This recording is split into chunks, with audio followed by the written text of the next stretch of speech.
नमस्कार दोस्तों, welcome to UP regular classes. मैं पार्थ सचान आप सभी का स्वागत करता हूं। और अगर आप तैयारी कर रहे हो यूपी पुलिस कांस्टेबल भर्ती 2024 की, तो उसमें एक पोर्शन है हिस्ट्री, और हिस्ट्री में भी एक पोर्शन है मॉडर्न हिस्ट्री, आधुनिक भारतीय इतिहास, जो कि अपने आप में बहुत ज़्यादा लेंदी है और सबसे ज़्यादा क्वेश्चन भी कवर करता है। ठीक, तो इसी वजह से मैं लेके आया हूँ आपके लिए 1885 से 1947 तक टॉप 100 क्वेश्चन। ये वो टॉप 100 क्वेश्चन है जो ज़्यादातर एग्जामों में रिपीट हुए हैं या इसके आसपास के क्वेश्चन रिपीट हुए हैं। ठीक, और डायरेक्ट क्वेश्चन मिलेंगे, ये बात की गारंटी है। क्वेश्चन नहीं मिलेंगे तो जितना मैं एक्सप्लेन करता रहूंगा, हर क्वेश्चन से इक्की दुक्की बातें एक्सप्लेन करूंगा, उनको आप या तो नोट कर लो, अगर आपको पता है तो बहुत अच्छी बात है। ठीक, मैं चाहूं तो आपको बिल्कुल मैराथन करा दूं, 10 घंटे की आधुनिक भारत की इतिहास लो, ऐसा नहीं होता है। दिमाग में चढ़ना चाहिए, और इतने कम समय में अब चीज़ें रिवीजन में मोड में हो तो ज़्यादा बेहतर है। तो अगर आपको मॉडर्न हिस्ट्री आती है तो आपका रिवीजन हो जाएगा, और अगर आपने नहीं पढ़ा है या बहुत ही कम पढ़ा है तो यहाँ से आप एक कवर कर सकते हो, एक स्लॉट कवर कर सकते हो कि माइंड में बैठ जाए और हमारे क्वेश्चन गलत ना हो। ठीक है, तो चलिए शुरुआत करते हैं इस सेशन की। चैनल पर नए हैं, सब्सक्राइब कीजिएगा, इस वीडियो को लाइक कीजिएगा और शेयर कर दीजिएगा अपने दोस्तों में। तो पहला क्वेश्चन क्या कह रहा है? तो पहला क्वेश्चन 1885 से ही शुरू कर रहे हैं। तो भारतीय राष्ट्रीय कांग्रेस की स्थापना किसने की थी? ठीक है, तो भारतीय राष्ट्रीय कांग्रेस की स्थापना ए ओ ह्यूम ने की थी। A O Hume, Allan Ontario Hume. ठीक, कभी फुल फॉर्म नहीं पूछा जाता है, एलन ऑन्टेरियो ह्यूम है। और कब होती है स्थापना? तो 28 दिसंबर 1885 को। एक बात और, जितनी मैं डेट कराऊंगा वो आपको नोट करनी है, रटनी है, रट डालो मैं कह रहा हूँ। ठीक, और जहां मैं नहीं कराऊंगा डेट तो समझ लो भैया वो इंपॉर्टेंट नहीं है, क्योंकि एक्सपीरियंस है, इसी वजह से मैं करा रहा हूँ। ठीक, तो भारतीय राष्ट्रीय कांग्रेस की स्थापना 28 दिसंबर 1885 को बंबई में गोकुलदास तेजपाल कॉलेज में इसकी स्थापना होती है। ठीक, और पहले कितने सदस्य इसमें मौजूद थे? तो 72 सदस्य इसमें मौजूद थे पहली बार। और बंबई फिर अधिवेशन हुआ पहले ही, तो इसमें अध्यक्षता कौन करते हैं? भाई ये तो स्थापना है, स्थापना किसने की? ए ह्यूम ने। लेकिन अध्यक्षता कौन करते हैं? अध्यक्ष कौन है? पहले अधिवेशन के अध्यक्ष कौन है? तो WC बनर्जी, व्योमेश चंद्र बनर्जी। ठीक, हाँ, ये याद रखनी है। इस समय गवर्नर जनरल कौन है? इस समय गवर्नर जनरल कौन है या वाइस राय कौन है? तो है लॉर्ड डफरिन। लॉर्ड डफरिन है, बस। ठीक है, चलो आगे देखते हैं। ज़्यादा नहीं पढ़ा, ज़्यादा हमको नहीं करना है, ठीक है ना। बस जो पॉइंट इंपॉर्टेंट है हमारे लिए उसको मैं बताऊंगा। ठीक, बस ज़्यादा नहीं करना है अपने को। आगे देखते हैं। भारतीय राष्ट्रीय कांग्रेस का प्रथम अधिवेशन कहाँ हुआ था? तो पहला अधिवेशन कहाँ हुआ था भैया? पहला अधिवेशन वहीं होगा जहाँ स्थापना हुई, बंबई में, मतलब मुंबई में। ठीक है, नेक्स्ट। 1885 में भारतीय राष्ट्रीय कांग्रेस की स्थापना के समय गवर्नर जनरल कौन था? Lord Dufferin. कौन है? लॉर्ड डफरिन है। ठीक है, भारतीय राष्ट्रीय कांग्रेस का पहला मुस्लिम अध्यक्ष कौन है? मुस्लिम अध्यक्ष, देखो कुछ चीजें यहां बता देता हूं पहले। 1885, 1886, 1887, 1888, क्या है ये पहला अधिवेशन है, कहाँ होता है? बंबई में। ये दूसरा अधिवेशन है, कहाँ होता है? कलकत्ता में। बहुत अच्छे से समझना। ये तीसरा अधिवेशन कहाँ होता है? मद्रास में। और ये चौथा, ये कहाँ होता है? इलाहाबाद में। अगर आप भारत का मैप देखोगे, अगर आप भारत का मैप देखो, अगर जैसे ये मान लो भारत का मैप है, तो पहला हुआ बंबई में इधर साइड, दूसरा हुआ कलकत्ता में इधर साइड, तीसरा हुआ मद्रास में, और चौथा हुआ उत्तर प्रदेश में। तो ये देख रहे हो, ऐसे बिल्कुल स्टार बन गया है ये। तो ये पोजीशन आपको याद रखनी है। अब अध्यक्षता कौन कर रहा है? पहले में WC बनर्जी। अब देखो क्वेश्चन कैसे आएंगे। WC बनर्जी, दूसरे में दादा भाई नौरोजी, तीसरे में बदरुद्दीन तैयब जी, चौथे में जॉर्ज यूल। आपसे पूछा जाएगा पहली बार कौन अध्यक्षता की थी, मतलब किस पारसी ने अध्यक्षता की थी? तो भैया ये पारसी है। पहला मुस्लिम अध्यक्षता किसने की थी? ये बदरुद्दीन तैयब जी ने। पहला अंग्रेज अध्यक्ष कौन था? George Yule. ठीक है ना, तो पहले ही 4 में आपके कई सारे क्वेश्चन बन जाते हैं। तो पहला मुस्लिम अध्यक्ष कौन है? बदरुद्दीन तैयब जी। ठीक, ये आप देख सकते हो 1887 में मद्रास अधिवेशन है। ठीक है, नेक्स्ट, भारतीय राष्ट्रीय कांग्रेस का प्रथम निर्वाचित यूरोपीय अध्यक्ष था। यूरोपीय, और अभी हम लोगों ने देखा यूरोपीय कौन है, तो 1888 में जॉर्ज यूल है। तो George Yule, option B, Allahabad अधिवेशन। ठीक, नेक्स्ट, निम्नलिखित में कौन भारतीय राष्ट्रीय कांग्रेस का अध्यक्ष कभी नहीं चुना जा सका? इंपॉर्टेंट क्वेश्चन है, इंपॉर्टेंट है भैया। सबको पता है कि कुछ अधिवेशन आप लोगों को पता होंगे, कई सारे अधिवेशन पता होंगे कि भैया यहाँ पे ये, यहाँ पे ये। बाल गंगाधर तिलक कभी भी अध्यक्ष नहीं रहे। 1906 में नरम दल गलम दल अलग होने की स्थिति में आ गए और 1907 में अलग हो गए। अब जब अलग हो गए तो इन्होंने कांग्रेस से अलग रहकर ही विरोध करना शुरू किया। ठीक है, तो ये कभी अध्यक्ष नहीं बने थे। ठीक, याद रखना। नेक्स्ट, इंडियन नेशनल कांग्रेस का प्रथम भारतीय महिला अध्यक्ष कौन थी? इंपॉर्टेंट क्वेश्चन है, इंपॉर्टेंट डाल लो भैया। महिला अध्यक्ष, लेकिन प्रथम भारतीय महिला बोला है, तो प्रथम भारतीय जब महिला आ जाए तो करना है सरोजनी नायडू। अगर प्रथम महिला पूछता, केवल प्रथम महिला, अगर पूछता केवल प्रथम महिला, तो हम करते एनी बेसेंट। एनी बेसेंट कब? 1917 में। कौन सा अधिवेशन? कलकत्ता अधिवेशन। कलकत्ता अधिवेशन। लेकिन बोल रहा है प्रथम भारतीय महिला बोल दिया, मतलब भारत की महिला बोल दिया, तो हम क्या करेंगे? सरोजनी नायडू। कब? 1925। और कानपुर अधिवेशन, कानपुर अधिवेशन। ठीक है ना, अब चूंकि पहले हैं तो यहां पे याद करना इंपॉर्टेंट है, और कई बार आया भी है, तो यहां प्रथम भारतीय बोला है तो सी हो जाएगा। ठीक है, नेक्स्ट, स्वराज मेरा जन्मसिद्ध अधिकार है, मैं इसे पाकर रहूंगा। वेरी वेरी इंपॉर्टेंट, और कई बार मुझे लगता है कि कम से कम 50 से 60 बार रिपीटेड होगा ये क्वेश्चन वनडे एग्जाम में। तो भैया किसने कहा है? बाल गंगाधर तिलक का स्टेटमेंट है। कब कहा है? कब कहा है? तो 1916 में, लखनऊ अधिवेशन के दौरान। लखनऊ अधिवेशन 1916 में, लखनऊ अधिवेशन। लखनऊ अधिवेशन बहुत इंपॉर्टेंट है और इसके बारे में आगे मैं डिटेल में बताने वाला हूं। ठीक, चलो नेक्स्ट, 1922 में गया कि इंडियन नेशनल कांग्रेस के अधिवेशन के अध्यक्ष कौन थे? 1922 पहले बता दिया। देखो 1922 में क्या बता दिया? गया अधिवेशन हुआ था, गया बिहार वाला। कौन थे? चित्तरंजन दास। चित्तरंजन दास। ठीक, चित्तरंजन दास ने इस अधिवेशन में क्या किया? पहले तो अध्यक्षता की, दूसरी यहां पर इन्होंने ये जाहिर किया कि भैया जो अंग्रेजों का विधानसभा चुनाव होने वाला है, हम उसमें पार्टिसिपेट करना चाहते हैं। तो इनको गलत ठहरा दिया गया, नहीं भैया हम लोग उसमें भाग नहीं लेंगे क्योंकि वो अंग्रेजों की संस्था है, हम उसमें भाग नहीं लेंगे। ये चाहते थे, ये क्या चाहते थे कि भैया अंग्रेजों की संस्था में घुसकर हम पास होंगे, बहुमत से जीतेंगे और उन्हीं का विरोध करेंगे, लेकिन ऐसा नहीं हुआ। उसके बाद 1924 के अधिवेशन में महात्मा गांधी द्वारा मात्र एक बार अध्यक्षता की गई। अगला क्वेश्चन था, बहुत इंपॉर्टेंट क्वेश्चन है और ये सबको पता होगा कि भैया भारतीय राष्ट्रीय कांग्रेस का 1924 में अधिवेशन हुआ, महात्मा गांधी द्वारा एक ही बार अध्यक्षता की गई 1924 में। तो पहले तो ये कौन सा अधिवेशन था? बेलगांव अधिवेशन था। ठीक, याद रखना बेलगांव अधिवेशन, ऑप्शन सी बेलगांव अधिवेशन है।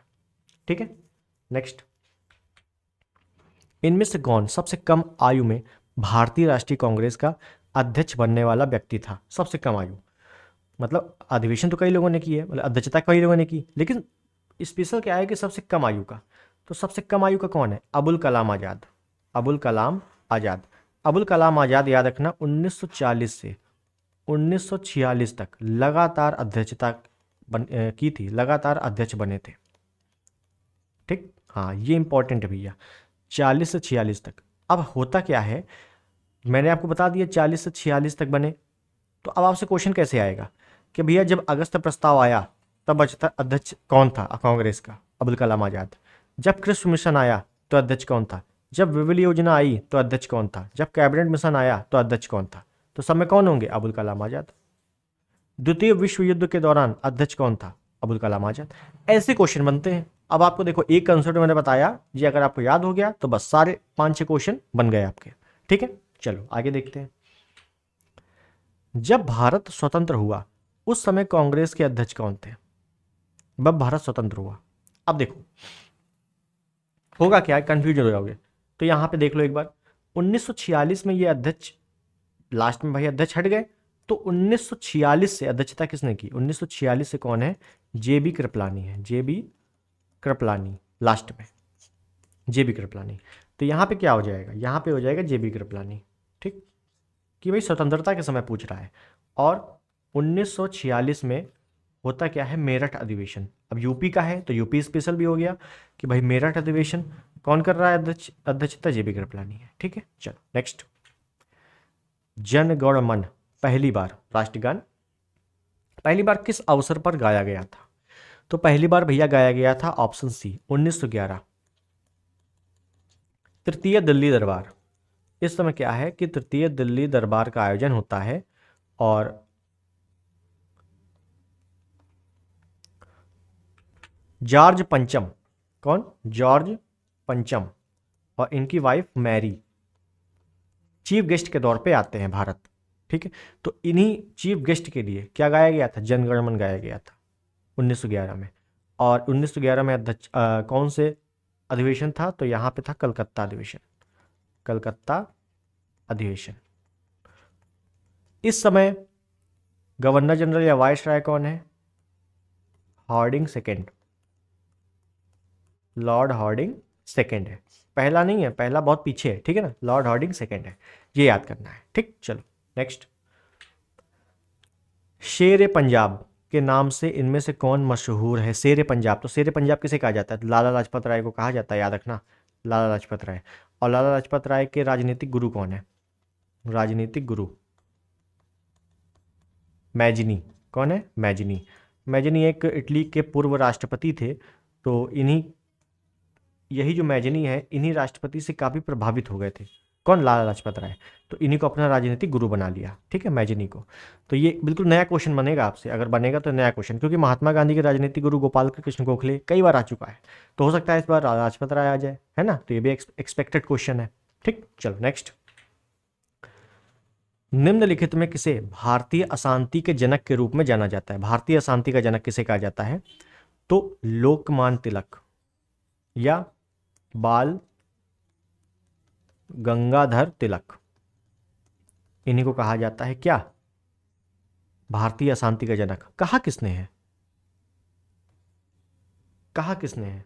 तो याद रखना, वैलेंटाइन शिरोल, वैलेंटाइन शिरोल, शिरोल। ठीक, चलो नेक्स्ट। बाल गंगाधर तिलक को किसने अशांति का जनक कहा है? देखो वही चीजें बताई, वही चीज आ गई, तो वैलेंटाइन शिरोल ने कहा है। ठीक है, ऑप्शन सी। चलो नेक्स्ट। महाराष्ट्र में गणपति पर्व तथा श्री गणेश किया था। गणपति पर्व का श्री गणेश किया था। गणपति महोत्सव और शिवाजी महोत्सव, एक चीज और याद रखना, गणपति महोत्सव और शिवाजी महोत्सव, ये दोनों किसने शुरू करवाए थे महाराष्ट्र में? तो बाल गंगाधर तिलक ने, ऑप्शन ए। ठीक, याद रखना। नेक्स्ट। महात्मा गांधी के साथ निम्न मुसलमानों में किसने बाल गंगाधर तिलक की अर्थी उठाई थी? Very very important question. क्या पूछ रहा है? क्या पूछ रहा है? बाल गंगाधर तिलक की अर्थी उठाई थी। तो पहली बात तो बाल गंगाधर तिलक की मृत्यु हो गई थी 1920 में, और ये जो है 1919 में अंतिम बार कांग्रेस में शामिल हुए थे। तो इनकी अर्थी उठाने वाला जो मुसलमान था, शौकत अली, शौकत अली। ठीक, मोहम्मद अली शौकत अली। खिलाफत आंदोलन में नाम सुना होगा आपने, तो यही वही शौकत अली हैं। 1919 में खिलाफत आंदोलन हुई और 1920 में जब उनकी मृत्यु हो गई तो शौकत अली ने अर्थी उठाई थी। ठीक, चलो नेक्स्ट। चलो अगला क्वेश्चन क्या है? क्रांतिकारियों के गुप्त समाज अभिनव भारत, बहुत इंपॉर्टेंट है, अभिनव भारत का गठन किया था। अभिनव भारत, तो देखो एक है मित्र मेला, मित्र मेला, मित्र मेला समिति है, एक संगठन है, 1899 में इसकी स्थापना होती है। यही आगे चल के, इसी का नाम आगे चल के क्या पड़ गया? अभिनव भारत, अभिनव भारत पड़ गया। सेम है, संस्था अलग अलग नहीं है। कब नाम पड़ गया? 1904 में। तो कभी कभी आपसे पूछ लेता है मित्र मेला का गठन किसने किया था, और कभी कभी पूछ लेता है तो अभिनव भारत का गठन किसने किया था। तो भैया दोनों जब एक ही है तो गठन भी एक ही करेंगे। कौन? V D Savarkar, VD Savarkar, option B आपका सही हो गया। ठीक है, चलो दोनों याद रखना, मित्र मेला और अभिनव भारत दोनों के वीडी सावरकर है। नेक्स्ट, मुजफ्फरपुर में किंग्सफोर्ड की हत्या का प्रयास कब किया गया? तो पहले तो कुछ हत्याएं हैं, कुछ कांड हैं, तो हो सकता है आपसे क्रम लगाने को आ जाए या डेट पूछ ले, कुछ ही है, ज़्यादा नहीं है, जो इंपॉर्टेंट है वो करा देता हूँ। देखो कैसे याद रखना है। पहला मुजफ्फरपुर कांड, कांड लिख देता हूँ, हाँ, बम कांड, षड्यंत्र, वो अपना जोड़ लेना। उसके बाद अलीपुर, अलीपुर कांड। इसके बाद नासिक षड्यंत्र है एक, नासिक षड्यंत्र। इसके बाद एक हावड़ा षड्यंत्र है, हावड़ा षड्यंत्र। इसके बाद लाहौर षड्यंत्र है, लाहौर षड्यंत्र। देखो ये कब होते हैं, मुजफ्फरपुर कांड जो होता है ये होता है 1908 को, अलीपुर भी 1908 को, 8, नासिक 1909 को, और हावड़ा 1910 को, और लाहौर 1929 को। हालांकि लाहौर हम लोग आगे विस्तार से पढ़ेंगे, इसको हटा ही दो, है ना, लाहौर हम लोग आगे बहुत ही विस्तार से पढ़ेंगे लाहौर, क्योंकि इंपॉर्टेंट है, यहाँ पे असेंबली बम मारे गए थे। मुजफ्फरपुर बम कांड, चारों बम कांड की एक स्टोरी बता देता हूँ, 2 मिनट में समझ में आ जाएगा।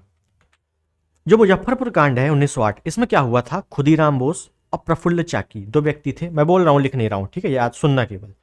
खुदीराम बोस और प्रफुल्ल चाकी 2 व्यक्तियों को किंग्सफोर्ड नामक एक अंग्रेज था जो कि बहुत ही प्रताड़ित किया करता था भारतीयों को, तो उसे मारने के लिए सौंपा गया काम, किसे, खुदीराम बोस और प्रफुल्ल चाकी को। ये दोनों गए मारने के लिए मुजफ्फरपुर में, और किंग्सफोर्ड की जगह कैनेडी, एक और व्यक्ति था कैनेडी, उसका परिवार खत्म हो गया, और वो काफ़ी उदारवादी व्यक्ति था, अंग्रेज था लेकिन उदारवादी व्यक्ति था। इससे प्रफुल्ल चाकी बहुत ही आहत हुआ कि यार मारने हम किसे आए थे, मर कोई और गया। इस वजह से प्रफुल्ल चाकी ने तुरंत आत्महत्या कर ली। खुदीराम बोस पकड़े गए और इनको हो गई फांसी। तो सबसे कम उम्र में खुदीराम बोस को फांसी हुई थी मुजफ्फरपुर कांड की वजह से। ठीक है, चलो अब अलीपुर क्या है। अलीपुर षड्यंत्र याद रखना कि अंग्रेज ये कह रहे थे कि भारत में जो क्रांतिकारी हैं ये हथियार छुपा के रखे हैं, तो सबके घर छापा पड़ा, उसमें 2 लोग पकड़े गए। कौन, अरविंद घोष, बारेंद्र घोष, ये दोनों पकड़े गए, कई लोग पकड़े गए थे लेकिन ये दोनों खास थे। अरविंद घोष को बहुत ही काफ़ी प्रयास के साथ चित्तरंजन दास ने छुड़वा लिया, चित्तरंजन दास वकील थे तो उन्होंने छुड़वा लिया। जब छुड़वा लिया तो अरविंद घोष चले गए पांडुचेरी, और वहाँ पे औरोविले आश्रम बनाकर रहने लगे। तो इसीलिए आपसे जियोग्राफी में पूछा जाता है कि औरोविले कहाँ है, तो पुदुचेरी में है। बचे बारेंद्र घोष, तो बारेंद्र घोष को काला पानी की सजा हो गई थी। ठीक, नासिक षड्यंत्र क्या है, नासिक षड्यंत्र ये है, जैक्सन नाम के एक अंग्रेज ने, एक अंग्रेज अधिकारी है जैक्सन, उसने क्या किया था, नासिक का वो एक अधिकारी था, उसने गणेश सावरकर को गोली मार के हत्या कर दी थी। गणेश सावरकर को गोली नहीं मारी थी, सजा दे दी थी काला पानी की। ठीक, इससे दुखी होकर अनंत लक्ष्मण कन्हारी नाम के एक व्यक्ति थे, उन्होंने जैक्सन को गोली मार दी। इस वजह से अनंत लक्ष्मण कन्हारे, कृष्ण जी गोपाल, विनायक देश पांडे, इन क्रांतिकारियों को फांसी की सजा हो गई, और वीडी सावरकर को बुलाया गया और उनको भी काला पानी की सजा दे दी गई। हावड़ा षड्यंत्र क्या है, तो हावड़ा षड्यंत्र में ज़्यादा कुछ नहीं याद रखना, ये याद रखना है कि जतिन दास से संबंधित है, जतिन दास। ठीक, जतिन दास पकड़े गए थे हावड़ा षड्यंत्र में, बस। ठीक है, जतिन दास। तो किंग्सफोर्ड पूछा गया था, किंग्सफोर्ड की हत्या का प्रयास, तो मुजफ्फरपुर में किंग्सफोर्ड हत्या का प्रयास 1908 में, जो कि पहला है मुजफ्फरपुर कांड। ठीक, चल नेक्स्ट, किस वर्ष हिंदुस्तान रिपब्लिकन एसोसिएशन की स्थापना हुई थी? तो हिंदुस्तान रिपब्लिकन एसोसिएशन की स्थापना 1924 में हुई थी। कहाँ हुई थी? कानपुर में। किसने की थी? सचिंद्र सान्याल ने, सचिंद्र सान्याल। और इसमें कई सारे व्यक्ति थे, जैसे चंद्रशेखर आजाद, भगत सिंह, राम प्रसाद बिस्मिल, अशफाकुल्ला खां, ये सभी थे। ठीक, चलो नेक्स्ट, हिंदुस्तान रिपब्लिकन संगठन की स्थापना की गई थी, कहाँ की गई थी? तो अभी बताया मैंने, कानपुर में की गई थी। कब? 1924 में की गई थी। चलो नेक्स्ट, काकोरी षड्यंत्र केस किस वर्ष में हुआ था? काकोरी हुआ था भैया 9 अगस्त, बिल्कुल डेट याद रखनी है पूरी, 9 अगस्त 1925 को। ट्रेन लूटी गई थी, काकोरी ट्रेन एक्शन हुआ था। और इसमें हुआ ये था कि लगभग 29 से 30 लोगों को अरेस्ट कर लिया गया था, लेकिन फांसी केवल 4 को दी गई थी। फांसी 4 लोगों को दी गई थी। कौन कौन थे वो तो मैं यहाँ पर लिख रहा हूँ, आप लोग थोड़ा सा देखोगे, ठीक। अब यहाँ पे थोड़ा सा देखने लायक है तो मैं इसको मिटा देता हूँ, ठीक। तो पहले तो 1925 है, 9 अगस्त 1925, ये याद रखना। तो देखो 4 लोग कौन है, एक है अशफाक उल्ला खां, दूसरे हैं राम प्रसाद बिस्मिल, राम प्रसाद बिस्मिल, तीसरे हैं रोशन सिंह, रोशन सिंह, चौथे हैं राजेंद्र लाहिड़ी, राजेंद्र लाहिड़ी। अशफाक उल्ला खां को फैजाबाद में फांसी दी गई थी, फैजाबाद में। राम प्रसाद बिस्मिल को गोरखपुर में, कई बार आ चुका है राम प्रसाद बिस्मिल को गोरखपुर में, कहाँ फांसी दी गई, गोरखपुर में। अब चूंकि ये सब यूपी में फांसी दी गई तो यूपी स्पेशल से भी क्वेश्चन बनते हैं यहाँ पे, ठीक। रोशन सिंह को कहाँ फांसी दी गई, नैनी में। ये नैनी कहाँ है, ये है प्रयागराज में, प्रयागराज में। और राजेंद्र लाहिड़ी को कहाँ दी गई, गोंडा में, कहाँ, गोंडा में, ठीक। तो ये 4 लोगों को फांसी दी गई थी, कहाँ दी गई थी, याद रखना। अगला देखें, निम्नलिखित पंक्तियों को किसने लिखा। सरफरोशी की तमन्ना अब हमारे दिल में है, देखना है जोर कितना बाजुए कातिल में है। बहुत इंटरेस्टिंग है और बहुत ही क्रांतिकारी पंक्तियां हैं ये।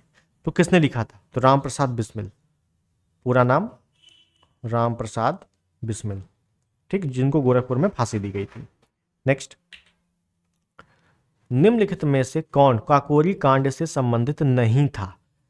अच्छा, काकोरी कांड से संबंधित नहीं था, तो भैया 4 लोग थे, कौन कौन 4, ये जो मैंने बताया, अशफाक उल्ला खां, राम प्रसाद बिस्मिल, रोशन सिंह, राजेंद्र लाहिड़ी। अब इसमें पूछ रहा है कौन संबंधित नहीं है, तो भैया राम प्रसाद बिस्मिल है, राजेंद्र लाहिड़ी है, अशफाक उल्ला खां है, सूरसेन नहीं है।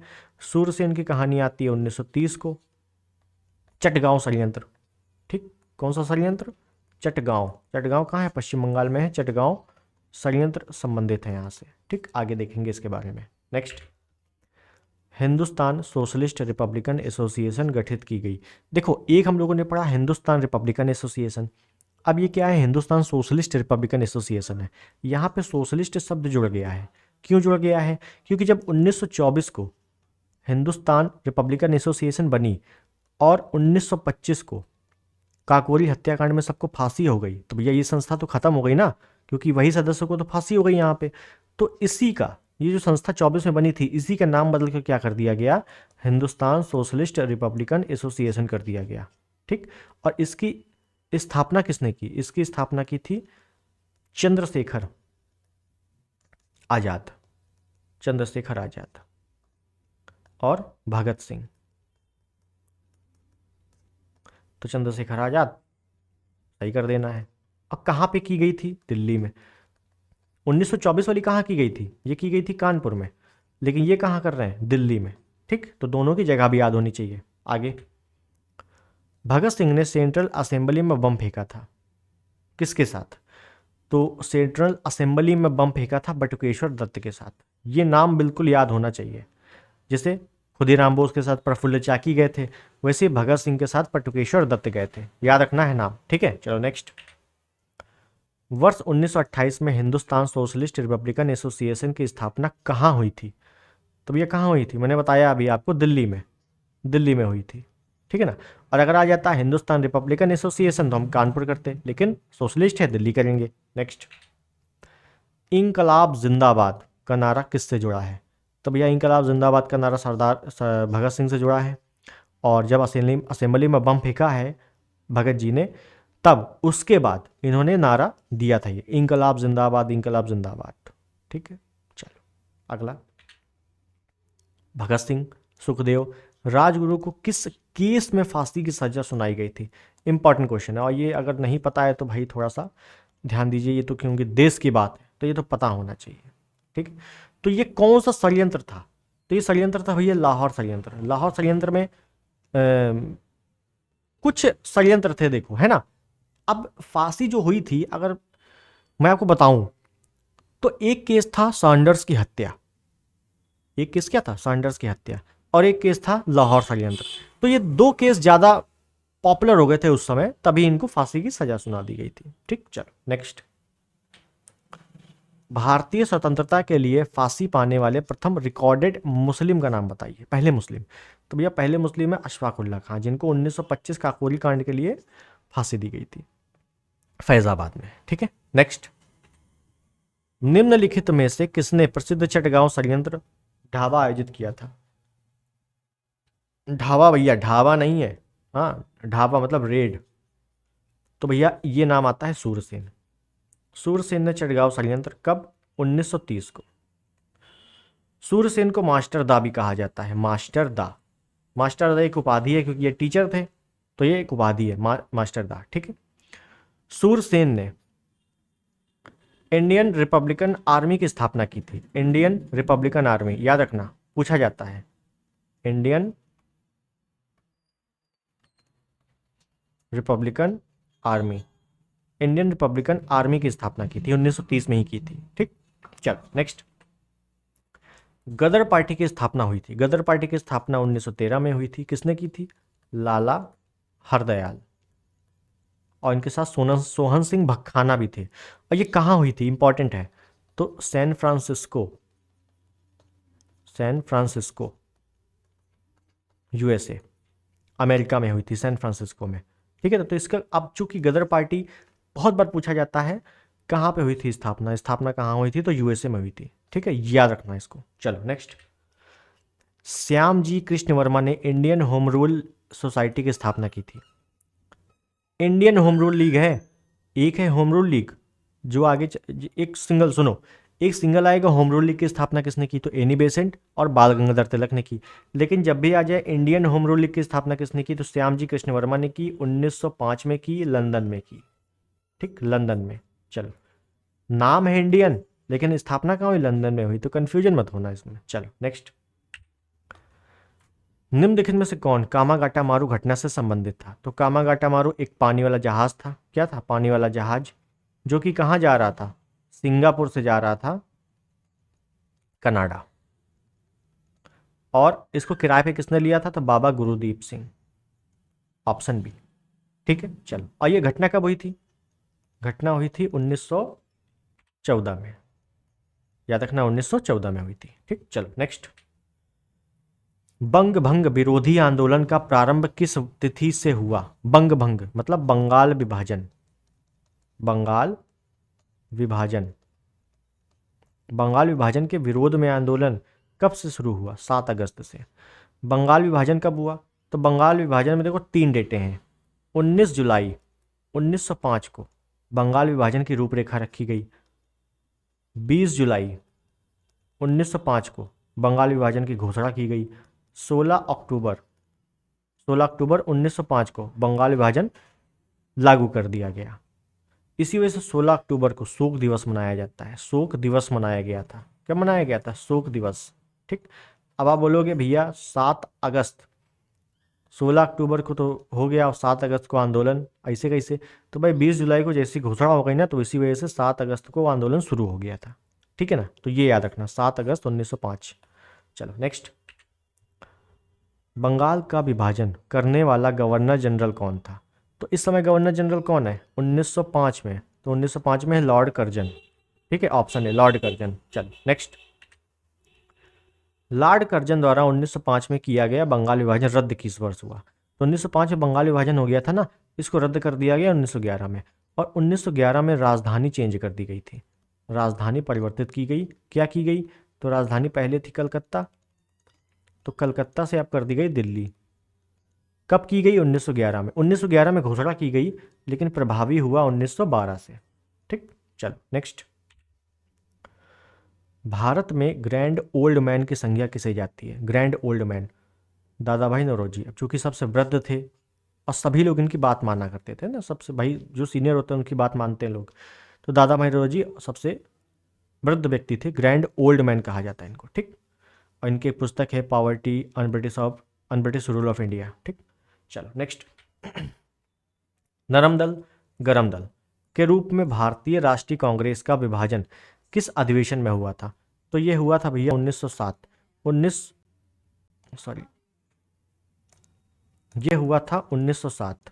1907 में हुआ सूरत अधिवेशन। कौन सा अधिवेशन? सूरत अधिवेशन। तो 1907 के सूरत अधिवेशन में अध्यक्ष कौन बन गया था? रास बिहारी घोष। रास बिहारी घोष। तो गरम दल नरम दल में विभाजन हो गया था। तो सूरत अधिवेशन, ऑप्शन बी। ठीक, चलो नेक्स्ट। मुस्लिम लीग के संस्थापक थे। मुस्लिम लीग की स्थापना हुई थी 1906 को। कहाँ पे हुई थी? ढाका में। कहाँ हुई थी? ढाका में। संस्थापक कौन है? सलीमुल्लाह खां। लेकिन अगर पूछेगा अध्यक्ष कौन है, पहला अध्यक्ष कौन है? पहला अध्यक्ष तो आगा खां। पहला अध्यक्ष आगा खां और संस्थापक सलीमुल्लाह खां। ठीक, चल नेक्स्ट। मुस्लिम लीग का प्रथम अध्यक्ष कौन है? देखो अध्यक्ष पूछा है, संस्थापक पूछता तो सलीमुल्लाह खां, लेकिन अध्यक्ष कौन है? आगा खां है। ठीक है, नेक्स्ट। किस वर्ष भारत की राजधानी कलकत्ता से दिल्ली आई थी? किस वर्ष? तो 1911। 1911 में घोषणा हुई, 1912 में आई, लेकिन 1912 ऑप्शन में नहीं है तो 1911 करेंगे, सिंपल। ठीक है, चलो नेक्स्ट। 1916 में भारतीय राष्ट्रीय कांग्रेस के लखनऊ अधिवेशन की अध्यक्षता की थी। तो लखनऊ अधिवेशन बहुत ही इंपॉर्टेंट अधिवेशन है। क्यों इंपॉर्टेंट क्यों है? क्योंकि नरम दल गरम दल मतलब पूरा कांग्रेस और मुस्लिम लीग एक साथ एक जगह आ गए थे, मिल गए थे दोनों। तो अध्यक्षता किसने की थी? तो अंबिका चरण माजुमदार। अंबिका चरण माजुमदार। तो ऑप्शन डी आपका सही है, अंबिका चरण माजुमदार। नेक्स्ट। 1915 से 16 में होम रूल लीग की आरंभ की गई थी नेतृत्व में। मतलब 2 होम रूल लीग आरंभ किए गए थे 1915-16 के करीब। किसके नेतृत्व में? तो बाल गंगाधर तिलक और एनी बेसेंट के नेतृत्व में किए गए थे, है ना। पहले किसने किया था? पहले किया था बाल गंगाधर तिलक ने, उसके बाद एनी बेसेंट ने। बाल गंगाधर तिलक का लगभग अप्रैल के करीब, है ना, इनका जो है अप्रैल के करीब, और एनी बेसेंट का सितंबर के करीब शुरू हुआ था। इनका क्षेत्र महाराष्ट्र क्षेत्र था और एनी बेसेंट का मद्रास क्षेत्र था। ठीक है ना, तो ये भी याद रखना, ये उत्तर भारत में थे या दक्षिण भारत में थे। चलो नेक्स्ट। फिनिक्स फार्म कहाँ है? फिनिक्स है क्या? तो महात्मा गांधी। फिनिक्स है क्या? तो भैया महात्मा गांधी जी का पहला आश्रम है भैया, याद रखना। कब स्थापना हुई? 1904 में। कहाँ हुई? डरबन, दक्षिण अफ्रीका। तो भैया दक्षिण अफ्रीका में तो थे, 1915 में भारत आए, तो 1904 में इन्होंने पहला आश्रम फिनिक्स आश्रम स्थापित किया था डरबन, दक्षिण अफ्रीका में। ठीक, चलो नेक्स्ट। गांधी जी दक्षिण अफ्रीका में कितने वर्ष रहे? Important question. तो देखो भैया ये 1893 के करीब गए और 1915 में वापस आ गए, तो इसके बीच का गैप लगभग कितना है? 21 वर्ष। ठीक है ना, 21 वर्ष, बी। ठीक है, चलो नेक्स्ट। निम्न में से महात्मा गांधी का भारत में पहला सत्याग्रह कौन था? सत्याग्रह मतलब पहला आंदोलन कौन था? सिंपल सी बात है। तो पहला आंदोलन भाई देखो, महात्मा गांधी कब आए भारत आए थे 1915 में। 1915 में आए और इन्होंने पहला भाषण कहाँ दिया, पहला वक्तव्य कहाँ दिया था? तो 1916 में ये गए थे BHU, बनारस हिंदू विश्वविद्यालय। ठीक है, और 1916 का लखनऊ अधिवेशन भी हुआ। वहीं पर राजकुमार शुक्ल, कौन है? राजकुमार शुक्ल, इनको बुलाते हैं कि भैया बिहार चलिए, मैटर हो गया है। तो ये कहाँ जाते हैं? चंपारण में नील की खेती से संबंधित विवाद था, किसान विद्रोह था। ठीक है, तो यहीं पर जाते हैं 1917 में। तो यही इनका पहला सत्याग्रह है। ठीक है, चलो नेक्स्ट। महात्मा गांधी के राजनीतिक जीवन की निम्नलिखित घटनाओं का कालक्रम क्या है? कालक्रम बताना है भैया, कालक्रम क्या है?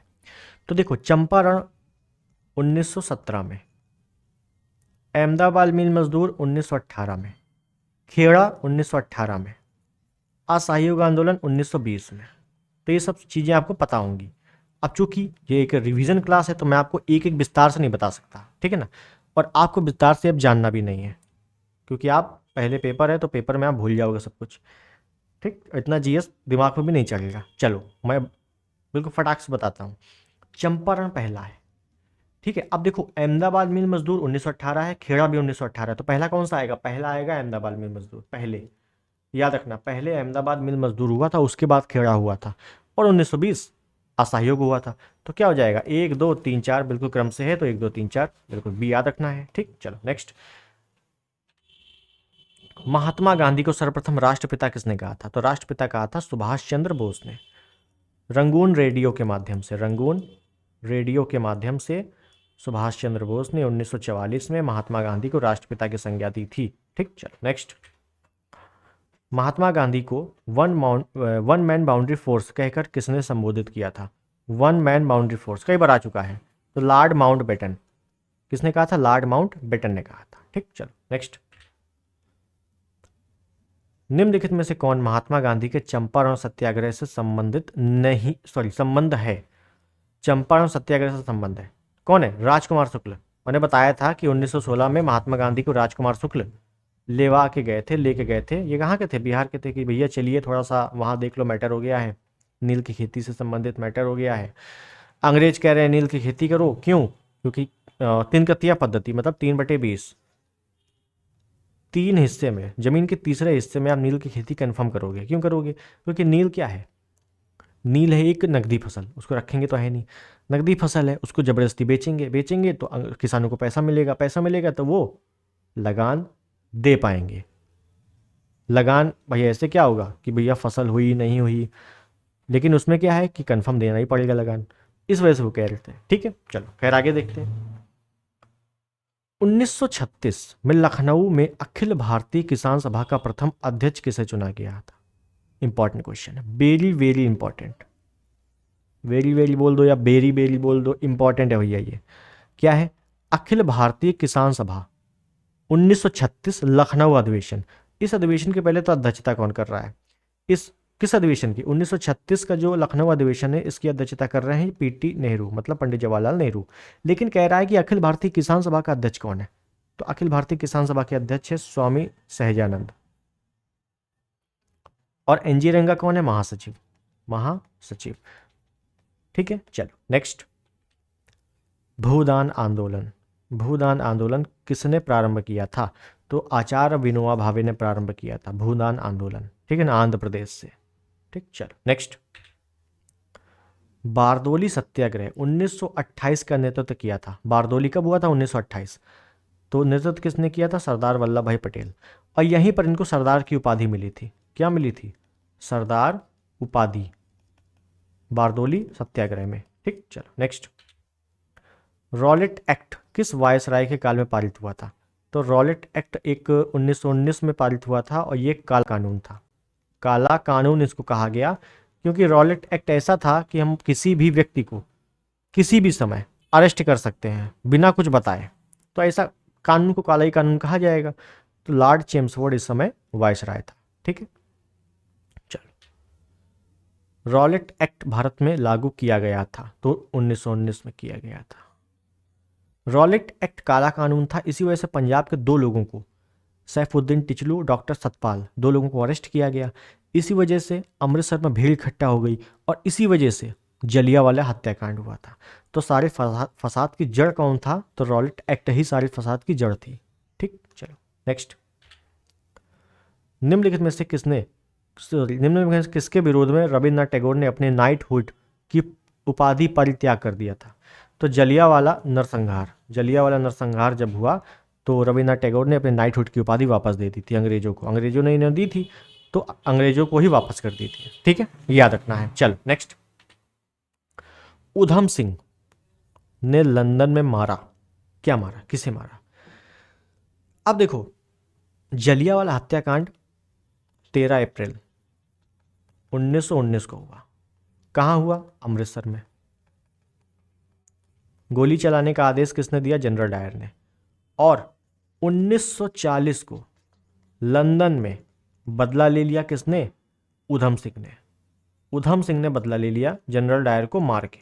ठीक है ना, तो ये तो उधम सिंह बहुत ही अच्छे क्रांतिकारी, बहुत ही प्रसिद्ध क्रांतिकारी। ठीक, अब समस्या ये है कि जनरल डायर पढ़ते आ रहे हैं, बी टिक कर दोगे जो कि हो जाए गलत।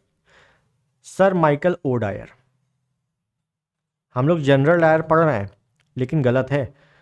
ओ डायर, याद रखना ओ डायर। हालांकि ऐसा क्वेश्चन बहुत ही डीपली क्वेश्चन बनता नहीं है, लेकिन फिर भी ओ डायर है भैया, ठीक है ना, बिल्कुल याद कर लेना ओ डायर है, ठीक है ना, बिल्कुल सी आपका सही है। चलो नेक्स्ट।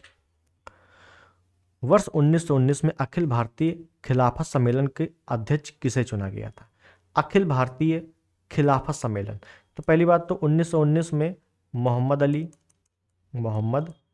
अली और शौकत अली, ये दो नेतृत्व कर रहे थे किसका? खिलाफत आंदोलन का। खिलाफत आंदोलन। अब ये खिलाफत आंदोलन था क्या, समझो, एक लाइन बता देता हूं, ओरली बता रहा हूं। तुर्की क्या हो रहा था कि दो भागों में बट रहा था, और जो खलीफा का पद था वहां पे, खलीफा का पद वो भी समाप्त हो रहा था, जिसके विरोध में मुसलमानों ने विरोध किया, और केवल भारतीय मुसलमानों ने ही विरोध किया। ठीक, जैसे कि आज आप लोग पढ़ते होंगे वर्ल्ड ज्योग्राफी में, एशियाई तुर्की, यूरोपीय तुर्की बाल्सफोरस जल संधि से अलग है, तो भैया वो 1920 में ही अलग हुआ है, ठीक है। और जो महात्मा गांधी थे वो चाह रहे थे कि अगर हम मुसलमानों का साथ देंगे तो मुसलमान हमारा साथ देंगे अंग्रेजों को भगाने में। तो इसी वजह से महात्मा गांधी ने क्या किया था? अध्यक्षता की थी भैया इनके खिलाफत आंदोलन की, ये याद रख लेना, ठीक है ना। तो स्टोरी से आप समझ गए होंगे थोड़े बहुत। तो अखिल भारतीय खिलाफत सम्मेलन की अध्यक्षता किसने की थी? महात्मा गांधी ने। क्यों की थी? कि अगर हम आज मुसलमानों का साथ देंगे तो कल आने वाले समय में अंग्रेजों के खिलाफ वो भी हमारा साथ देंगे। हुआ भी ऐसा आगे, ठीक। चलो खैर देखते हैं आगे। गांधी जी ने असहयोग आंदोलन कब शुरू किया? 1920 में। देखा, महात्मा गांधी ने 1920 में असहयोग आंदोलन शुरू कर दिया। क्यों? 1919 में वो मुस्लिमों का साथ दिए और 1920 में मुस्लिमों ने भी उनका साथ दिया, ठीक है। तो याद रखना आगे। महात्मा गांधी द्वारा चलाया गया प्रथम जन आंदोलन था। अब देखो यहाँ पे थोड़ा समझना, जन आंदोलन, जन मतलब जनता, जहाँ पे जनता भीड़ भाड़ लगा के आई हो, तो कौन है? असहयोग आंदोलन है पहला असहयोग आंदोलन है जन आंदोलन, ठीक है ना। अगर प्रथम आंदोलन बोलता तो हम चंपारण करते, लेकिन पहला नहीं बोल रहा है, वो कह रहा है प्रथम जन आंदोलन, तो असहयोग आंदोलन करेंगे, ठीक। चलो नेक्स्ट। चौरी चौरा, चौरी चौरा किस जनपद में स्थित है? प्योर यूपी जीके का क्वेश्चन। तो भैया ये कहाँ है? ये है गोरखपुर में। चौरी चौरा कांड होता है, चौरी चौरा कांड कब होता है? 4 फरवरी 1922 को। होता क्या है कि असहयोग आंदोलन चल ही रहा है बीच से, ठीक है ना। तो असहयोग आंदोलन की रैली गई गोरखपुर में, और वहाँ के जो पुलिस ऑफिसर थे अंग्रेज, उनके साथ हाथापाई हो गई। तो अंग्रेज पुलिस ऑफिसर को, 22 पुलिस ऑफिसर को जिंदा जला दिया गया, समझ लो, क्रांतिकारियों द्वारा। इसी वजह से गांधी जी ने क्या किया? चौरी चौरा वापस ले लिया था। कब? 12 फरवरी 1922 को असहयोग आंदोलन वापस ले लिया। क्या कर लिया? आंदोलन वापस ले लिया। तो ये भी डेट याद रखनी है, आंदोलन वापस। कौन सा आंदोलन? असहयोग आंदोलन वापस ले लिया था, ठीक है, याद रखना। चलो नेक्स्ट। स्वराज पार्टी को संस्थापित किया था, मतलब स्वराज पार्टी की स्थापना किसने की थी? तो पहले तो स्थापना हुई थी 1923 में। किसने की थी? चित्तरंजन दास मोतीलाल नेहरू। चित्तरंजन दास मोतीलाल नेहरू। मोतीलाल नेहरू, चित्तरंजन दास अध्यक्ष थे। चित्तरंजन दास अध्यक्ष थे, मोतीलाल नेहरू महासचिव थे, महासचिव, ठीक। 2 पॉइंट याद रखने हैं इसमें। चलो नेक्स्ट। सेंट्रल लेजिस्लेटिव असेंबली का प्रथम भारतीय अध्यक्ष या प्रथम स्पीकर कौन था? तो ये कब बात हो रही है? 1925 की। इस समय कौन है? विट्ठल भाई जे पटेल, सरदार वल्लभ भाई पटेल के बड़े भाई विट्ठल भाई जे पटेल, ठीक है। नेक्स्ट। निम्नलिखित में किसे देश बंधु के नाम से प्रसिद्ध है? कौन देश बंधु के नाम से प्रसिद्ध है? तो देश बंधु चित्तरंजन दास को ही कहा जाता है, याद रखना, देश बंधु चित्तरंजन दास को कहा जाता है, ठीक। नेक्स्ट। साइमन कमीशन भारत किस वर्ष आया? अब देखो 2 पॉइंट है इसमें, फिर से 2 पॉइंट है। क्या पूछेगा? साइमन कमीशन नियुक्त कब हुआ? क्या पूछेगा? साइमन कमीशन भारत कब आया? नियुक्त हुआ 1927 को, और अगले साल 1928 को भारत आ गया। क्या पूछा है? भारत किस वर्ष आया? 1928 को आया। जैसे अगला क्वेश्चन है कि साइमन कमीशन नियुक्त किया गया, कब नियुक्त किया गया? 1927 को। दोनों क्वेश्चन अच्छे से देखो। यहाँ पूछ रहा है भारत किस वर्ष आया? 28 में, अब आने से पहले नियुक्ति हुई होगी, तो भैया नियुक्त कब हुआ? 1927 को। ठीक, दोनों पॉइंट याद रखने हैं। चलो, साइमन कमीशन 7 सदस्य, 7 सदस्य, 9 भारतीय, एक भी भारतीय नहीं थे इसमें, सभी अंग्रेज थे। सभी अंग्रेज थे, इसी वजह से इसको श्वेत कमीशन भी कहा गया, व्हाइट कमीशन कहा गया। चलो नेक्स्ट, पंजाब केसरी की उपाधि किसको दी गई थी? पंजाब केसरी, इंपॉर्टेंट क्वेश्चन है। पंजाब केसरी कहा गया लाला लाजपत राय को। ठीक है ना, ऑप्शन सी नंबर सही है। नेक्स्ट, पूर्ण स्वराज का प्रस्ताव लाहौर कांग्रेस में पारित किया गया वर्ष 1929 में। 1929 में होता है लाहौर अधिवेशन। पंडित जवाहरलाल नेहरू अध्यक्ष हैं। पंडित जवाहरलाल नेहरू ने रावी नदी के किनारे रात को तिरंगा फहराया और क्या किया? और 26 जनवरी 1930 से स्वतंत्रता दिवस मनाना शुरू हुआ। स्वतंत्रता दिवस मनाना शुरू किया गया। इसी वजह से जब भारत आज़ाद हुआ 15 अगस्त को, तो जब 15 अगस्त को आज़ाद हुआ तो सोचा गया यार 26 जनवरी को अभी तक हम लोग स्वतंत्रता दिवस मना रहे हैं, तो 26 जनवरी डेट ऐसे तो भुलाई जा नहीं सकती है ना? तो इसको क्या किया जाए? तो भैया इसको आप गणतंत्र दिवस कर दिया जाए। क्या कर दिया जाए? गणतंत्र दिवस कर दिया जाए। ठीक है ना, तो ये थोड़ा सा याद रखना आप लोग। ठीक, चल नेक्स्ट, 31 दिसंबर 1929 को अर्धरात्रि में भारतीय राष्ट्रीय ध्वज को किसने फहराया था?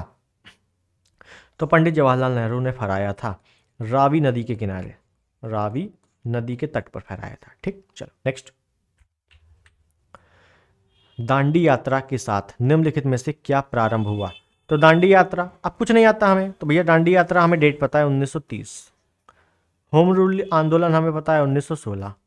असहयोग आंदोलन अभी हम लोग पढ़ के आ रहे हैं 1920। भारत छोड़ो सबको पता होगा 1942। सविनय अवज्ञा सबको पता होगा 1930। क्या पूछा गया है? दांडी यात्रा के साथ क्या प्रारंभ हुआ? तो भैया सविनय अवज्ञा प्रारंभ हुआ 1930, तो 1930 सेम सेम है। ठीक, चलो आगे देखो, दांडी यात्रा की गई कब? 1930 में। नेक्स्ट, महात्मा गांधी ने दांडी यात्रा प्रारंभ की, कहाँ से प्रारंभ की? ये क्वेश्चन बहुत ही इंपॉर्टेंट है, ये क्वेश्चन कन्फ्यूजन है, ये क्वेश्चन बहुत बार आ भी चुका है। लेखपाल में आया था ये क्वेश्चन, अगर आपको लेखपाल का पेपर देखा हो आपने, तो लेखपाल में ये पे आया था। दांडी कहाँ से शुरुआत की गई, प्रारंभ कहाँ से की गई दांडी यात्रा? दांडी से बिल्कुल नहीं, यहीं गड़बड़ कर देते हैं लोग। दांडी यात्रा कभी भी दांडी से शुरू नहीं हुई, और यही कंट्रोवर्सी क्वेश्चन बना देता है और लोग कंफ्यूज हो जाते हैं। ये शुरू हुई भैया साबरमती से। दांडी यात्रा साबरमती से शुरू होके दांडी पहुंची। ठीक है, तो दांडी यात्रा कहाँ से प्रारंभ हुई? साबरमती से प्रारंभ हुई थी। ठीक, कब? 12 मार्च 1930 को। पहुंचे कब? 6 अप्रैल 1930 को। चल नेक्स्ट, महात्मा गांधी ने दांडी यात्रा किस आश्रम से प्रारंभ की थी? सेम क्वेश्चन है, साबरमती आश्रम से, साबरमती से। ठीक है, नेक्स्ट, महात्मा गांधी धरसना नमक गोदाम पर कांग्रेस कार्यकर्ताओं के धावे के समय कहाँ थे? इंपॉर्टेंट क्वेश्चन है। धरसना आंदोलन क्या है? महात्मा गांधी ने 1930 को दांडी यात्रा की। अब दांडी यात्रा की सफल भी हो गई, नमक कानून तोड़ा। इसके बाद सोचा कि यार इतने थोड़े से तो बनेगा नहीं, एक काम करते हैं, धरसना चलते हैं, धरसना के गोदाम पे भी तोड़ेंगे नमक कानून। तो यहाँ भी निकल पड़े। जब यहाँ निकल पड़े तो भैया इनको कर लिया गया गिरफ्तार। जब गिरफ्तार कर लिया गया तो इनको बंद कर दिया गया Yerwada jail. Option A, Yerwada jail. ठीक है, तो ये चीजें याद रखनी है। चलो आगे देखते हैं। लाल कुर्ती आंदोलन के नेता थे खान अब्दुल गफ्फार खान। इनको सीमांत गांधी भी कहा जाता है, सीमांत गांधी। अब ये क्या है? ये लाल कुर्ती क्या है? सेम, क्या सेम? दांडी मार्च। दांडी मार्च सविनय अवज्ञा आंदोलन महात्मा गांधी ने किया। अगर पूछेगा पश्चिमोत्तर भारत में किसने किया, तो गफ्फार खान ने किया, गफ्फार खान। पश्चिम भारत में, दक्षिण भारत में किसने किया? सी राजगोपालाचारी, राजगोपालाचारी ने किया। पूर्वोत्तर भारत में किसने किया? यदुनाग, यदुनाग जनजाति है एक मणिपुर क्षेत्र में, उसने किया। क्या किया? सविनय अवज्ञा आंदोलन हर जगह फैला था, तो पश्चिमोत्तर भारत में गफ्फार खान कर रहे थे, किस नाम से? लाल कुर्ती आंदोलन के नाम से। क्यों? क्योंकि यहाँ के जो क्रांतिकारी थे ये लाल कुर्ती पहन के आंदोलन किया करते थे, इसी वजह से लाल कुर्ती नाम पड़ गया। दक्षिण भारत में सिराज गोपालाचारी ने किया, पूर्वोत्तर भारत में यदुनाग ने किया। इतना डिटेल में नहीं जाना है, तैयार रखना है लाल कुर्ती किससे संबंधित है? खान अब्दुल गफ्फार खान से। खान अब्दुल गफ्फार खान को सीमांत गांधी भी कहा जाता है। बस चलो आगे। प्रसिद्ध गांधी इरविन समझौता किस वर्ष हुआ था? गांधी इरविन समझौता, इरविन मतलब लॉर्ड इरविन, ठीक है, वायसराय था उस समय का। तो ये होता है आपका 5 मार्च 1931, सी ऑप्शन। ठीक, चलो नेक्स्ट। निम्नलिखित व्यक्तियों में किसने इरविन और गांधी को दो महात्मा कहा है? तो ये कहा है सरोजिनी नायडू ने। ये स्टेटमेंट याद रखना, महात्मा गांधी और लॉर्ड इरविन को दो आत्मा कहा है सरोजिनी नायडू ने। नेक्स्ट। द्वितीय गोलमेज सम्मेलन में कांग्रेस का प्रतिनिधित्व किसने किया था? पहली बात तो गोलमेज कितने हुए? 3। पहला होता है 1930 को, दूसरा होता है 1931 को, तीसरा होता है 1932 को, लंदन के जेम्स पैलेस में। कहाँ होता है? लंदन के जेम्स पैलेस में। तो दूसरे वाले में कौन गया था? महात्मा गांधी, कांग्रेस की तरफ से महात्मा गांधी गए थे। ठीक, चलो नेक्स्ट। निम्नलिखित में से कौन से गोलमेज सम्मेलन में महात्मा गांधी ने शिरकत की थी? केवल द्वितीय, ठीक, केवल द्वितीय में। कब हुआ था केवल द्वितीय? 1931 में हुआ था। चलो नेक्स्ट। तीनों गोलमेज सम्मेलन में किसने भाग लिया था? इंपॉर्टेंट क्वेश्चन है कि भैया तीनों में कौन गया था? तो तीनों में गए थे doctor B R Ambedkar, doctor Bhimrao Ambedkar, तीनों में गए थे। नेक्स्ट। निम्न में कौन सा गोलमेज सम्मेलन 1932 को हुआ था? पहला, दूसरा, तीसरा, चौथा। तो पहले तो 4 हुए नहीं थे, हटा दो। देखो 1930 से शुरू हुआ था पहला, 1931 को दूसरा, 1932 को तीसरा। तो 1932 को तीसरा हुआ था, ऑप्शन सी हो गया। ठीक, नेक्स्ट। पूना पैक्ट संबंधित है। पूना पैक्ट, पूना पैक्ट 25 सितंबर 1932 को होता है। किसके बीच? Gandhi versus B R Ambedkar के बीच। किससे संबंधित है? दलित वर्ग से संबंधित है। क्यों? ये है क्या? देखो क्या हुआ था कि कम्युनल अवार्ड की स्थापना हुई थी, राष्ट्रीय पंचांग रैमजे मैकडोनाल्ड द्वारा 1932 को। उसमें यह किया गया, बी आर अम्बेडकर ने कहा कि ऐसा है जो दलित हैं उनको अगर आप कानून बना ही रहे हो तो दलितों को प्रत्यक्ष निर्वाचन दे दिया जाए। महात्मा गांधी भड़क गए। क्यों भड़क गए?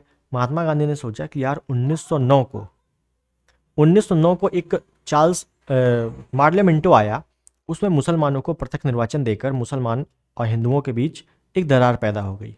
और अगर अब ये दलितों के लिए अगर अलग से निर्वाचन आ गया तो हिंदू दलित बट जाएंगे। अभी हिंदू मुस्लिम बट गए हैं, हिंदू दलित बट जाएंगे। इस वजह से गांधी जी इसके सख्त विरोधी थे। ठीक है, इसी वजह से गांधी जी के बीच और अंबेडकर जी के बीच एक पूना पैक्ट होता है। इसमें गांधी जी कहते हैं ऐसा है, अगर आपको निर्वाचन चाहिए तो हम हिंदुओं में भी निर्वाचन दिलाएंगे, अलग से निर्वाचन दिलाएंगे, टेंशन मत लो आप। तो इसी वजह से 148 सीटों का इनको आरक्षण मिला था, ये याद रखना। हालांकि ये थोड़ा सा डिटेलिंग हो गई, इसको नहीं पढ़ना आपको, केवल इतना समझ लेना है क्यों हुआ था ये। ठीक है ना, ये डेट इंपॉर्टेंट है, डेट पूछ ली जाती है। ठीक, चलो आगे। डॉक्टर बी आर अम्बेडकर व गांधी जी के बीच एक समझौता हुआ था जो कहलाता है पूना समझौता। सेम क्वेश्चन है, पूना समझौता। ठीक, चलो। लोकनायक के नाम से जाना जाता है। लोकनायक किसे कहते हैं? जयप्रकाश नारायण को। जयप्रकाश नारायण को लोकनायक कहा जाता है। ठीक है, याद रखना। नेक्स्ट। मुसलमानों के लिए पृथक राष्ट्र का विचार दिया था। पृथक राष्ट्र मुसलमानों के लिए, समझो यहां पे कहीं भी पाकिस्तान शब्द प्रयोग नहीं है, कहीं भी पाकिस्तान नाम नहीं दिया है। क्या बोला है? मुसलमानों के लिए पृथक राष्ट्र, अलग राष्ट्र होना चाहिए केवल, बस। किसने किया था? मोहम्मद इकबाल। बहुत इंपॉर्टेंट क्वेश्चन है। और ये कब कहा था? 1930 को। 1930 को क्या हो रहा है? यहां पे हो रहा है इलाहाबाद अधिवेशन। इलाहाबाद अधिवेशन और इसी अधिवेशन की अध्यक्षता कर रहे हैं मोहम्मद इकबाल। अब मोहम्मद इकबाल कह रहे हैं कि भैया मुसलमानों के लिए पृथक राष्ट्र होना चाहिए। जो पाकिस्तान शब्द है ये तो 1933 को आया था चौधरी रहमत अली के द्वारा से। उनकी एक चौधरी रहमत अली की एक पुस्तक है नाव और नौर। उस पंपलेट, पुस्तक क्या है? पंपलेट है एक, नाव और नौर नाम का। तो उसी पंपलेट में पाकिस्तान नाम पहली बार दिया गया था चौधरी रहमत अली के द्वारा। ठीक, चलो खैर, जहाँ पाकिस्तान नहीं है, पृथक राष्ट्र की बात मोहम्मद इकबाल ने की थी, 1930 में की थी। ठीक, चलो याद रखना। आगे, निम्नलिखित में से किसने सर्वप्रथम भारत में एक पृथक पृथक मुस्लिम राज्य का प्रस्ताव रखा था? मोहम्मद इकबाल। देखो कई बार आ चुका है क्वेश्चन, मोहम्मद इकबाल। ठीक है, नेक्स्ट, मुस्लिम लीग द्वारा पाकिस्तान की सर्व स्थापना की मांग करने वाला प्रस्ताव पारित किया गया था। आप देखो यहाँ क्वेश्चन क्या है, यहाँ आ गया भैया, पाकिस्तान आ गया, पाकिस्तान आ गया। पाकिस्तान की मांग सबसे पहले कब की गई? 1940 में की गई, लाहौर अधिवेशन, 1940 के लाहौर अधिवेशन। और इस अधिवेशन की अध्यक्षता कौन कर रहे हैं? जिन्ना, मोहम्मद अली जिन्ना। ठीक है, तो जैसे जैसे क्वेश्चन आएगा वैसे वैसे आंसर आएगा। ठीक है, याद रखना। नेक्स्ट, महात्मा गांधी द्वारा व्यक्तिगत सत्याग्रह आंदोलन के लिए प्रथम सत्याग्रही कौन चुना गया था? व्यक्तिगत सत्याग्रह आंदोलन, जब भी ये नाम आ जाए तो याद रखना ये कब चलाया गया था? 17 अक्टूबर 1940 को चलाया गया था। जब 1940 को अगस्त का प्रस्ताव वापस चला जाता है तो इसीलिए ये चलाया जाता है व्यक्तिगत सत्याग्रह। और पहले सत्याग्रही कौन है? पहले सत्याग्रही है विनोबा भावे, विनोबा भावे। दूसरे सत्याग्रही कौन है? हो सकता है पूछ ले, पीटी नेहरू। तीसरे कौन है? ब्रह्मदत्त, ब्रह्मदत्त। तो 3 सत्याग्रही हैं शुरुआत के। तो पूछ रहा है पहला कौन है, तो पहला कौन है? विनोबा भावे है, बस डी ऑप्शन सही हो गया। नेक्स्ट, महात्मा गांधी द्वारा 1940 में प्रारंभ किए गए व्यक्तिगत सत्याग्रह के तीसरे सत्याग्रही कौन है? देखो आ गया, तीसरे सत्याग्रही। और अभी मैंने आपको बताया कि भैया तीसरे कौन है? ब्रह्मदत्त है, तो बस तीसरे कौन है? ब्रह्मदत्त हो गए, डी ऑप्शन। ठीक, नेक्स्ट, जितने भी एक्सपेक्टेड क्वेश्चन है वो भी मैं आपको करा रहा हूं, ठीक है, बिल्कुल टेंशन नहीं लेना है। नेक्स्ट, भारत में क्रिप्स मिशन किस वर्ष आया था? क्रिप्स मिशन 1940 को अगस्त प्रस्ताव आया था, 1942 को क्रिप्स मिशन आया था, 1944 को वेवेल योजना, वेवेल योजना, 1946 को कैबिनेट मिशन। और ये कैबिनेट मिशन अंतिम था और इसके बाद संविधान सभा का निर्माण हो गया और वहां से अपना फिर पॉलिटी चालू हो गई। ठीक, शुद्ध भाषा में कहूँ तो पॉलिटी चालू हो गई। तो क्या पूछा है? Cripps mission. तो क्रिप्स मिशन कब आया था? 1942 को, स्टेफोर्ड क्रिप्स द्वारा। ठीक, चलो नेक्स्ट, भारत छोड़ो आंदोलन कहाँ से शुरू किया गया? भारत छोड़ो आंदोलन 1942, 9 अगस्त 1942 को शुरू किया गया, बम्बई से। ऑप्शन सी, बम्बई से शुरू किया गया। भारत छोड़ो आंदोलन में ही महात्मा गांधी ने करो या मरो का नारा दिया था, करो या मरो का प्रसिद्ध नारा दिया था, याद रखना। नेक्स्ट, करो या मरो का नारा संबंधित किस आंदोलन से है? चलो, भारत छोड़ो आंदोलन 1942। ठीक, नेक्स्ट, सुभाष चंद्र बोस ने फॉरवर्ड ब्लॉक की स्थापना किस वर्ष की थी? 1939 में। इंपॉर्टेंट क्वेश्चन है, सुभाष चंद्र बोस ने फॉरवर्ड ब्लॉक की स्थापना की थी 1939 में की थी। ठीक है, नेक्स्ट, आज़ाद हिंद फौज का प्रधान कार्यालय कहाँ स्थित था? आज़ाद हिंद फौज, रंगून। कार्यालय, इसका हेडक्वार्टर कहाँ था? रंगून में था। और रंगून रेडियो के माध्यम से ही महात्मा गांधी को राष्ट्रपिता कहा था 1944 में सुभाष चंद्र बोस ने। ठीक है, नेक्स्ट, क्या कह रहा है? जय हिंद किसका नारा था? जय हिंद।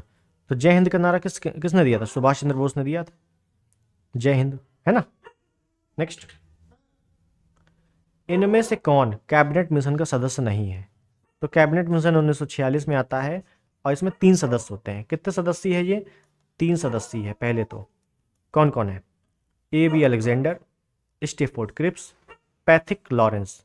वेवेल नहीं है, पैथिक लॉरेंस अध्यक्ष है। कौन है? पैथिक लॉरेंस अध्यक्ष है। तो बी आपका सही हो गया, सदस्य नहीं है, बी नहीं है। ठीक, नेक्स्ट, भारत के विभाजन से संबंधित माउंटबेटन योजना की सरकारी तौर पर घोषणा हुई थी। माउंटबेटन योजना 3 जून 1947। ठीक है, आपने मूवी में देखा होगा, गदर मूवी में, कि सनी देओल मार रहा है तलवार से और भाग रहे हैं, ट्रेन भाग रही है, ट्रेन में ठूस ठूस के भर के पाकिस्तान जा रहे हैं, पाकिस्तान से यहाँ आ रहे हैं। वो भैया 3 जून की ही घटना है। 3 जून 1947 को ये घटना घटित हुई थी, ठीक है, मारताड़ वाली, ठीक। तो माउंटबेटन योजना, विभाजन योजना इसको कहते हैं, क्या कहते हैं, विभाजन योजना, विभाजन से संबंधित योजना, 3 जून 1947 को, ठीक।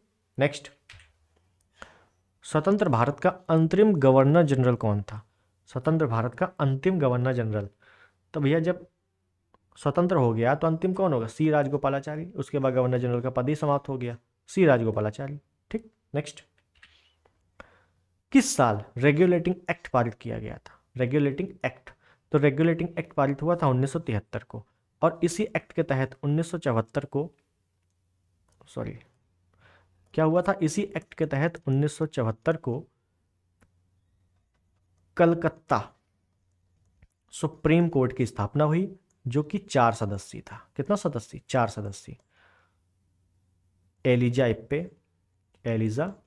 इप्पे, Hyde, Chamber, Lemaistre. Elijah Impey अध्यक्ष हैं, हाइड, चैम्बर, लिमेस्टर अन्य सदस्य हैं, तो 4 सदस्य था टोटल, ठीक। नेक्स्ट, और अंतिम क्वेश्चन, हिंद स्वराज किसने लिखा? ये पुस्तक बहुत बार आ चुकी है। हिंद स्वराज किसने लिखा? तो महात्मा गांधी ने लिखा।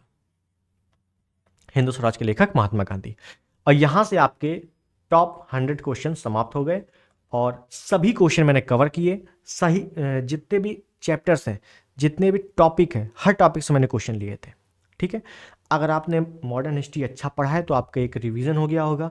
अगर आपने नहीं पढ़ा है तो आप जितना मैंने कवर किया है इसको ज़रूर पढ़ के जाना, इसको ज़रूर पढ़ लेना एक बार, ठीक है। और बाकी आप प्रैक्टिस कर रहे हो तो आपको क्वेश्चन निश्चित मिलेंगे, उसकी टेंशन ही नहीं है, ठीक है। अगर मेरा आपने जियोग्राफी वाला पोर्शन भी ना देखा हो, जो मैंने 4.5 घंटे में जियोग्राफी ख़त्म कर दी है पूरी, उसके भी आपको पूरा लगा लोगे ना 4.5 घंटे, तो आपको एक भी प्रैक्टिस सेट ऐसा नहीं होगा इसमें क्वेश्चन ना मिले। अगर जियोग्राफी का आ रहा है तो आएगा जरूर, ठीक है। तो चलिए मिलते हैं अगले किसी वीडियो में, तब तक के लिए नमस्कार, जय हिंद, वंदे मातरम। और आपको किस किस टॉपिक वीडियो चाहिए ये भी आप बताते रहिएगा कमेंट बॉक्स पे, ठीक है। नमस्कार।